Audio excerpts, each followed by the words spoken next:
Hey there, for this exercise, I'm going to say grab a resistance band with a fair amount of density on it. We're going to place it on the thighs just above the knee joints here. All right, so you've done monster walks, you've done squats, but we're going to just kind of do a little combo thing.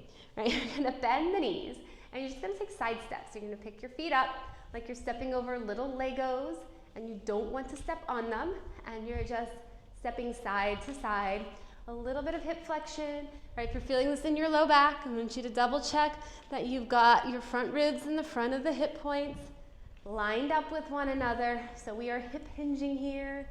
It's a few more of these steps. I'm starting to feel this. I'm feeling it right there in my glute med. I'm just like waking it up, waking it up. All right, you're gonna end with your feet apart. End with the feet apart and make a little pivot to your, I'm going left, you can go right, and mirror me. Right, the back heel's coming up, and most of my weight is going to be in that front leg. Once I know I'm stable there, I'm going to straighten those legs completely. Upright, nice and tall. Now, we're going to bend the knees.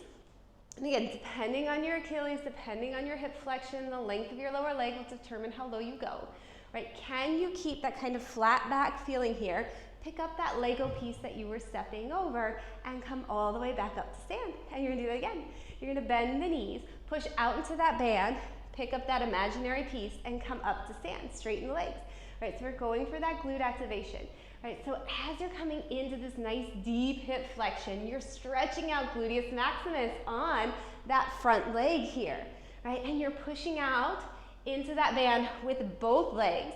Right, we have to actually think about pushing out with that back leg a little bit more, right, because that heel's not on the ground, because our brain's not getting the same feedback from the sensory nerves on the feet. Right, one more time, go down and come back up. And from here, you're just gonna pivot to the other side.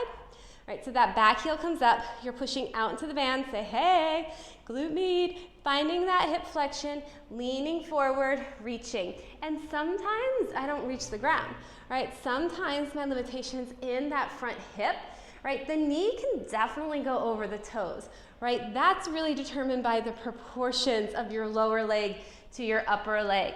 And you're reaching with that opposite arm. So if your right leg is forward and you're hinging, reaching to pick up that toy, right, it's the left hand that reaches to pick up. Really come all the way up to stand, right? It's like a breath. You don't want to cut the exhale short, right? You really want to have that full exhalation. I don't have to do a lot of these to feel this work. Last one, come up, turn forward, step those feet together, and if you're like, yes, I want another round, I loved it, take another round. Do the side steps, then the pivots. All right, you've got this. If you have questions, ask. Have fun.